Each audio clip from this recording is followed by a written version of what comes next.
வணக்கம். சேனலுக்கு தொடர்ந்து ஆதரவளித்துக் கொண்டிருக்கும் நல்ல உள்ளங்களுக்கு நன்றி. தொடர்ச்சியாக அதில் கொடுங்க. நாளை வரப்போகிறதா இடி? நாளைக்கு கோர்ட்டில் உத்தரவு வரப்போகுது.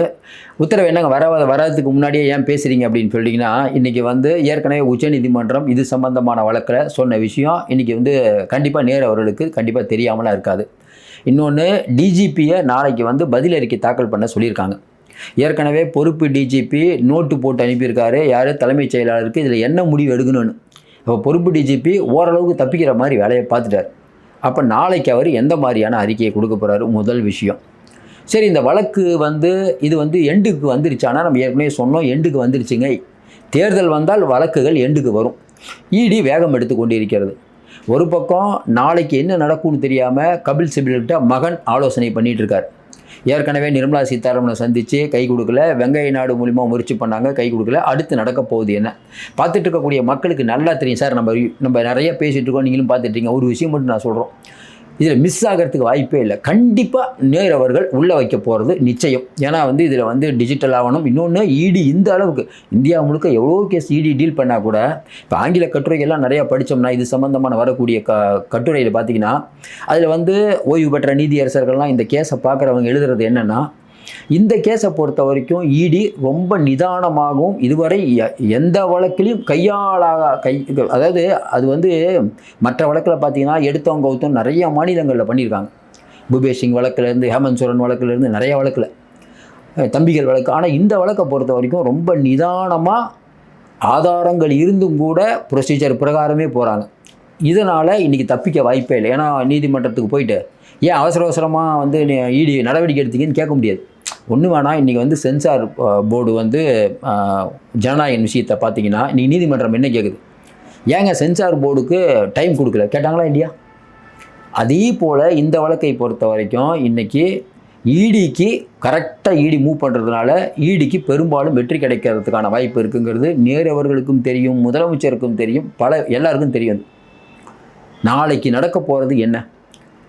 ஏற்கனவே கோர்ட்டில் நடைபெற்ற விஷயத்தில் கோர்ட்டு ரொம்ப தெளிவாக ஏன் எஃப்ஐஆரை போடலன்னு சொன்னதுக்கு தமிழ்நாடு அரசுடைய அட்வொகேட் ஜெனரல் ராமன் அவர்கள் சொல்கிறாரு, இல்லை பூர்வாங்க விசாரணை தொடங்கிவிட்டோம். கரெக்டுங்களா? ஒன்று நீதியரசர் கேட்குறாரு, எஃப்ஐஆர் போடாமல் பூர்வாங்க விசாரணை. சரி, அறிக்கையை கொடுங்க. ஃபஸ்ட்டு டிஜிபிக்கு எழுதின கடிதம் எப்படி வெளியாச்சு? 2 எல்லாத்தையும் தாண்டி பொறுப்பு டிஜிபி, இப்போ இருக்கக்கூடிய பொறுப்பு வெங்கட்ராமன் கொஞ்ச நாள் லீவில் போனார், உங்களுக்கு தெரியும். அப்போ இருந்தார் அபய் சிங் லஞ்ச ஒழிப்புத்துறையில். அவருக்கு கொஞ்சம் உடல்நிலை சரியில்லைங்கிறாங்க. ஏற்கனவே பொறுப்பு டிஜிபியும் அவருக்கு நெஞ்சு வலியோ ஏதோ உடம்பு சரியில்லாமல் லீவ் போட்டார். அந்த இடத்துக்கு போன அபய் சிங்க்கும் இப்போ உடம்பு சரியில்லை, அவர் ரிட்டையர் ஆக போகிறார் பொழுது. அவருக்கும் உடம்பு சரியில்லைன்னா எனக்கு டிஜிபியாக வராங்க, டக்குன்னு உடம்பு சரியில்லைன்னா அப்போ டிஜிபி அவர்களுக்கு பல அழுத்தங்கள் இருக்கிறதா? வெளியில் பார்க்கக்கூடிய நம்ம என்ன நினைப்போம், என்னங்க இந்த இடி லெட்டர் எழுதின உடனே பொறுப்பு டிஜிபிக்கு உடல்நிலை சரியில்லை அப்படின்னா அப்போ ஆட்சியாளர்கள் ஏதோ ஒரு விஷயத்தை செய்ய சொல்கிறாங்க, அது பொறுப்பு டிஜிபி செய்ய மாட்டேங்கிறார், அப்போ ஒரு மன அழுத்தம் வருது. அப்படி தான் நம்ம புரிஞ்சுக்க முடியுது. வெளியில் பலவிதமான யூகங்கள் வருது, ஆதாரம் எதுவும் இல்லை. ஆனாலும் யூகம். ஒருத்தர் நல்லா இருக்க ஒருத்தர் டக்குன்னு அவருக்கு உடம்பு சரியில்லாமல் போகுது, பொறுப்பு டிஜிபியை இருந்த ஃபஸ்ட்டு ஒருத்தருக்கு போனால் பரவாயில்ல, 2வது ஒருத்தர் அதே போஸ்ட்டுக்கு வர்றார், அவருக்கும் போகுது. அப்படின்னா இந்த அமானுஷ்ய சக்திம்பாங்கள்ல, இல்லைங்க அந்த ரூமுக்கு போனாலே பேய் வரும்லாம் ஒரு கதை இருக்கும்ல, அந்த மாதிரி அந்த போஸ்ட்டுக்கு போகிறவங்களுக்குலாம் வருது. அப்படிங்கும்போது பெரிய அழுத்தம் இருக்கிறதா? சாதாரண காவலர்களுக்கு ஒரு அழுத்தம் என்றால் உயர் பதவியில் இருக்கக்கூடியவர்களுக்கு பல அழுத்தம் இருக்கும். அவ்வளோதான், நிம்மதி இல்லாமல் தான் இருக்காங்க பொழுது. இப்படி போயிட்டு இருக்கும்போது நாளைக்கு இந்த ஒருவேளை நேரு அவர்களுக்கு பாதகமாக உத்தரவு வந்தால், ஒருவேளை எஃப்ஐஆரை ஏன் பதிவு பண்ணல, பதிவு பண்ணுங்கன்னு சொல்லிட்டாங்கன்னா இவங்க என்ன பண்ணுவாங்க? நீங்கள் கேட்குற மாதிரி பதிவு பண்ணுன்னு சொன்னால் உச்சநீதிமன்றம் போவாங்க. உச்சநீதிமன்றம் என்ன சொல்லும்? உயர்நீதிமன்றம் சொன்னதைத்தான் சொல்லும், அதில் மாற்று கருத்தில். அப்போ ஒரு எண்டு ரிசல்ட்டுக்கு வந்துடும். அநேகமாக அவங்க அந்த இதை பண்ணுவாங்க, கண்டிப்பாக பண்ணாமலாம் இருக்க மாட்டாங்க. கரூர் விஷயத்தில் ஊருக்கே தெரியும், சிபிஐ அஜய் ரோஸ்தகி ஆய்வு பண்ணி எல்லாம் ஒரு பக்கம் போயிட்டுருக்கும்போது இவங்க சத்தியப்பிரமாணம் தாக்கல் பண்ணுறாங்க உச்சநீதிமன்றத்தில். என்னன்னு? சிபிஐ விசாரணை வேணான்னு. நல்லா யோசனை பாருங்க. வழக்கில் அவங்கவுங்க எல்லாரையும் விசாரிச்சிட்ருக்காங்க. இந்த நேரத்தில் போயிட்டு சிபிஐ விசாரணை வேணான்னு சொன்னால் என்ன அர்த்தம்? அது அப்போ அப்பட்டமாக தெரியணுமா, தெரிய வேணாமா? மக்கள்லாம் நினைப்பாங்களா, நினைக்க மாட்டாங்களா? ஏங்க உங்கள் மேலே தப்பு இல்லைனா எதுக்கு சிபிஐ வேணாங்கிறீங்க? கேட்டால் சிபிஐனா பிஜேபி அமைப்பு, இப்போ லஞ்ச ஒழிப்புத்துறைனா திமுக அமைப்புன்னு விஜய் நினைக்கிறாரு. என்ன தப்பு?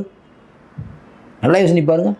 அப்போ இந்த அளவுக்கு வெளிப்படையாக கரூர் சம்பவத்தில் பெட்டர் மாஸ் லைட்டு தான் வேணுங்கிற மாதிரி இவங்க ஒரு முடிவு எடுத்தாங்கன்னா இந்த வழக்கில் என்ன பண்ணுவாங்க?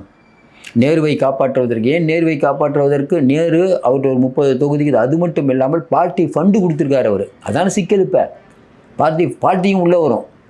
திமுகங்கிற கட்சியும் பிரச்சனை ஆகுது. எப்படி கெஜ்ரிவால் கட்சியை இழுத்து விட்டாங்களோ அதே மாதிரி இழுத்து விட்ருவாங்க. 100 ஆண்டு காலமான கட்சி காங்கிரஸ், அந்த கட்சியோடைய அக்கௌண்ட்டே ஃப்ரீஸ் பண்ணவங்க பிஜேபி. சும்மா விட்ருவாங்களா? நீங்கள் இவ்வளோ கொள்ளடிச்சிங்க. அப்போ நாளைக்கு நடக்க போகிறது அப்படிங்கிறது ஒரு அக்னி பரீட்சை தான். நேரு அவர்கள் வந்து மற்ற விஷயத்தில் கவனம் செலுத்துவாரா, இதில் கவனம் செலுத்துவாரா? 28ஆம் தேதி என்ன தீர்ப்பு வர போகுதுன்னு தெரியல நாளைக்கு. ஆனால் இப்போ ஏற்கனவே வந்து இடி தலைமையகத்தில் ஒரு மீட்டிங் போட்டாங்க. நாளைக்கு ஒருவேளை நமக்கு சாதகமாக வந்தால் என்ன பண்ணலாம், பாதகமாக வந்தால் என்ன பண்ணலாம். பாதகம்னா எப்படி வரும்? இப்போ நாளைக்கு வந்து இல்லை இது வந்து பேர் என்னது, விசாரணை நடக்கட்டும் அப்படின்னா கூட விசாரணை நடக்கிறதுக்கு ஒரு காலக்கெடு நிர்ணயிச்சிடும். அது மட்டும் இல்லாமல் சப்போஸ் விசாரணை நடக்கும் அப்படின்னு சொன்னாங்கன்னா இதை எடுத்துக்கிட்டு இடி உச்சநீதிமன்றம் போனால் ஐயா எஃப்ஐஆரே போடாங்க இருக்காங்கய்யா. ஏற்கனவே நாங்கள் வந்து வேற ஒரு மாநிலத்தில் ஒரு வழக்கில் இதே மாதிரி சொன்னோமே, இடி ஒரு விஷயத்துக்கு ஆதாரம் இருக்குது எஃப்ஐஆர் போடுங்கன்னா எஃப்ஐஆர் போட்டாகணும் சார். எப்படி எஃப்ஐஆர் போடாமல் இருப்பீங்க நீங்கள்? அப்போ இது தேவையில்லாமல் தொடர்ந்து இவங்க சிக்கலில் ஏற்படுறாங்க.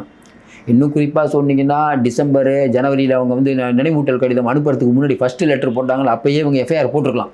எஃப்ஐஆர் போட்டிருந்தா உடனே இடி வந்து நேருவை விசாரித்து அரெஸ்ட் பண்ணியிருந்தால் கூட ஜாமீன் ஏதாவது போயிருக்கலாம். கடைசி நேரம் எலெக்ஷனுக்கு முன்னாடி அரெஸ்ட் பண்ணால் ஜாமீனே கிடைக்காது உங்களுக்கு. தேர்தல் முடிஞ்சு தான் வெளியில் வரணும். கரெக்டாக? அப்போ இன்றைக்கி இருக்கக்கூடிய சூழ்நிலையில் நேரு அவர்களுக்கு ஆபத்து முற்றி விட்டது தான் நம்ம நினச்சிட்ருக்கோம். ஏன்னா கபில் சிபில் அவர்களை போய் இவங்க சந்திக்கிறத பார்க்கும்போது இவர்களுக்குள் பெரிய பதட்டம் ஒன்று வந்து விட்டது. அந்த பதட்டம் அப்படிங்கிறது இன்றைக்கி எல்லை மீறி போனதோட விளைவு தான் இவ்வளவு அவசரமாக பல காய்கள் நவுத்தப்பட்டு கொண்டு இருக்கிறது. அப்போ நாளைக்கு ஒரு பெரிய செய்தி வந்தாலும் ஆச்சரியப்படுவதற்கில்லை. இப்போ இடி இவ்வளோ நாள் அமைதியாக இருந்தது. இன்றைக்கி அமித்ஷா தமிழ்நாட்டில் ஆட்சியை பிடிக்கணும்னு சொன்ன உடனே இது அமித்ஷா வரைக்கும் டிஸ்கஸ் பண்ணுவாங்க. நாளைக்கு எஃப்ஐஆர் போட்டால் இந்த மாதிரிலாம் பண்ண போகிறோம், யாராக போய் அரெஸ்ட் பண்ணி விசாரணை பண்ணி உடனே அரெஸ்ட் பண்ணிடுவோங்க. அரெஸ்ட் பண்ணதுக்கப்புறம் ப்ரொசீஜர்லாம் அதுக்கப்புறம் பண்ணணும். அவர் அரெஸ்ட் பண்ண உடனே கேப்பே விடக்கூடாது. அடுத்த அமைச்சர் தான். ஏன்னா ஒரு அமைச்சர் அரெஸ்ட் பண்ணோம்னா எப்பயுமே பார்த்தீங்கன்னா அதிரடியாக இருக்கணும். சும்மா ஒரு அரெஸ்ட் பண்ணி திமுக பண்ணிட்டு இருந்துச்சுல, மாதத்துக்கு ஒரு வேலுமணி, இந்த மாதம் அக்டோபர் வேலுமணி வீட்டில் ரைடு பண்ணால் நவம்பர் மாதம் தங்கமணி, இப்படி தான் பண்ணிட்டு இருந்தாங்க. 6 மணிக்கு சார்ஜ் ஷீட் கூட போடல. பிஜேபி அப்படிலாம் பண்ணாது. அது சரியாக பண்ணும். அதை சொல்லுவாங்கள்ல, பிஜேபி அப்படிங்கிறது எல்லா மாநிலங்களில் என்ன யுக்தியை கடைபிடித்ததோ அதையே கடைபிடிக்கப்படும். அப்போ நாளைக்கு நீதிமன்றத்தில் டிஜிபி என்ன அறிக்கையை கொடுக்க போகிறாரு? ஒன்று, டிஜிபிக்கு இடி எழுதிய கடிதம் எப்படி வந்து லீக் ஆச்சு அப்படிங்கிறதுக்கு இது வரைக்கும் பதிலே சொல்ல, நாளைக்கு பதில் சொல்லணும். அப்போ நாளைக்கு பொறுப்பு டிஜிபி வந்து அறிக்கையை கொடுக்கும்போது நாங்கள் விசாரணை பண்ணிகிட்டு இருக்கோம்னு சொன்னார்னா நீதியரசர் என்ன கேட்பார்?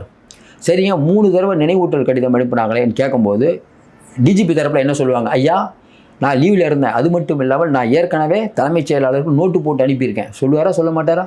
அவர் காப்பாற்றிக்கணும்ல. அப்போ நீதியரசர் கேட்டாலும் கேட்பார்ல, என்னங்க அது உங்களுக்கு உடம்பு சரியில்லைங்கிறீங்க, அப்புறம் இன்னொருத்தர் வந்தார் அவரும் இப்போ உடம்பு சரியில்லைங்கிறாரு, நான் ஓப்பன் கோர்ட்டில் கேட்டால் அது வேறு பெரிய சர்ச்சையாகும். அதனால் இன்றைக்கி இருக்கக்கூடிய சூழ்நிலையில் அதிகாரிகளுக்கு ஒரு பெரிய அழுத்தம் வந்து விட்டது. என்னென்னாங்க, ஒரு பணம் தொடர்ந்து வந்துட்டுருக்குது, அதிகாரம் சுவைத்து கொண்டு இருக்கும்போது உங்களுக்குள்ளே சண்டை வராது. ஆனால் ஒரு பிரச்சனைன்னு வரும்போது இன்றைக்கி வந்து பொறுப்பு டிஜிபியிட்ட கொஞ்சம் உதவிகள் எதிர்பார்க்குறாங்க மேலிடம். என்ன உதவி சார்? மேக்சிமம் வந்து நீங்கள் எஃப்ஐஆர் போடாமல் இருங்க. ஒன்று. இன்னொன்று, லஞ்ச ஒழிப்புத்துறையில் இருக்கக்கூடிய எஃப்ஐஆரை சீக்கிரம் மூடுங்க. இது 2 விஷயம் கேட்பாங்க. லஞ்ச ஒழிப்புத்துறையில் இருக்கக்கூடிய எஃப்ஐஆரை மூணுனா இப்போ இருக்கக்கூடிய அதிகாரிக்கு பிரச்சனை வந்துடும். ஏன்னா இடி அப்பட்டமாக சொல்லுது புகாரில் முகாந்திரம் இருக்குன்னு. அதை எப்படி நீங்கள் மூடுவீங்க? நாளைக்கு ரிட்டையர்ட் ஆனால் கூட இவர் மேலே வழக்கு பாயும், திமுக வாட்டுக்கு போயிடும். இவர் பாதிக்கப்படுவார். போலீஸ் அதிகாரி என்ன பண்ணுவார்? ஏற்கனவே நம்ம வேலுமணி அவர்களுடைய வழக்கில் வந்து ஏன் ஐஏஎஸ் அதிகாரிகள் மேலே வழக்கு போட்டு உள்ளத்தள்ளன்னு உச்சநீதிமன்றம் கேட்க ஆரம்பிச்சிருச்சு. குட்கா விஷயத்தில் நம்ம இவர் சேர்ந்து ரமணா மேலேயும் நம்ம புதுக்கோட்டை அவர் மேலேயும் வந்து கேஸ் போட்டாங்க. கூட இருந்த 2-3 பேரையும் ஐபிஎஸ் மேலெலாம் கேஸ் போட்டிருக்காங்க. அதனால் அதிகாரிகள் வந்து பிரச்சனை ஆச்சுன்னா அதிகாரிகள் ஜெயிலில் இருக்க முடியுமா? அப்போ பிரச்சனை முற்றி விட்டது. எல்லோரும் இப்போ வந்து இடி வந்து அப்போ வரப்போகுது இப்போ வரப்போகுதுலாம் சொல்லிகிட்டு இருந்தோம். இது ஒரு எண்டுக்கு வந்துருச்சுன்னே சொல்லலாம். நாளை என்ன விதமான தீர்ப்பு வந்தாலும் அது இடிக்கு சாதகம்தான். எது வந்தாலும், ஏன்னா இது வந்து உடனே உச்சநீதிமன்றம் போனால் ஒரு எண்டுக்கு வந்துருச்சுன்னே சொல்லலாம். அநேகமாக நாளைக்கு இவர்கள் ஒரு பதிலை சொல்லி ஆக வேண்டும். அதிலும் விஞ்ஞான ரீதியில் இவங்க பதில் சொன்னாங்கன்னா அதுலேயும் மாட்டிக்குவாங்க. 3 தடவை லெட்டர் கொடுத்ததுக்கு பிறகு இன்றைக்கி பொறுப்பு டிஜிபி என்ன அறிக்கையை கொடுக்க போகிறாருன்னு தெரியல. நமக்கு தெரிஞ்சு பொறுப்பு டிஜிபி தச்சுவார் நோட்டு போட்டு அனுப்பினதுனால தலைமைச் செயலாளருக்கு அடுத்து ஒரு இடியை இறக்கும் நீதிமன்றம். எங்கே போய் நிற்க போகுதுன்னு தெரில. உப்பு தின்னவன் தண்ணி குடிச்சாகணும் அப்படிங்கிற மாதிரி இவர்கள் பல தப்புகளை பண்ணுவாங்க. நம்ம என்ன சொன்னோம், நீங்கள் தப்பே பண்ணலன்னே இருக்கட்டும், இடி சொல்லுது அக்கௌண்ட்டில் வந்து பணம் வாங்கியிருக்காங்க சார், எஃப்ஐஆர் போடுங்கன்னா போட வேண்டியதானே சார் அதை. இப்போ இந்தியா முழுக்க எவ்வளவோ வழக்குகளில் இடி வந்து ஆதாரங்களை சப்மிட் பண்ணலன்னு உச்சநீதிமன்றம் இடியை திட்டின வரலாறு இருக்கா இல்லையா? இருக்குது. அப்போ நீங்கள் வந்து எஃப்ஐஆர் போடுங்க. சப்போஸ் இடி வந்து இல்லை அக்கௌண்ட்டில் பணம் வந்திருக்குன்னு நிரூபிக்க தவறிட்டா நேரு விடுதலையாக போகிறாரு. அப்போ இன்னும் கூட சொல்லிக்கலாம், பார்த்தீங்களா இடி என்ன பழி வாங்குச்சுன்னு நினச்சது, உச்சநீதிமன்றம் என்ன விடுவிச்சது அப்படின்னு பெருமையாக நீங்கள் பேசலாமே. அதை விட்டுட்டு எஃப்ஐஆரே போட மாட்டேன், விசாரிக்கவே கூடாது. கேட்டால் மாநில சுயாட்சி அப்படின்னா இதுக்கும் மாநில சுயாட்சிக்கு என்ன சம்பந்தம் தெரியல. மக்கள் பார்த்து கொண்டு இருக்கிறார்கள். கண்டிப்பாக நீதிமன்றம் ஒரு நல்ல தீர்ப்பை கொடுக்கும். தொடர்ந்து ஆதரவு கொடுங்கள். மீண்டும் சந்திப்போம். நன்றி, வணக்கம்.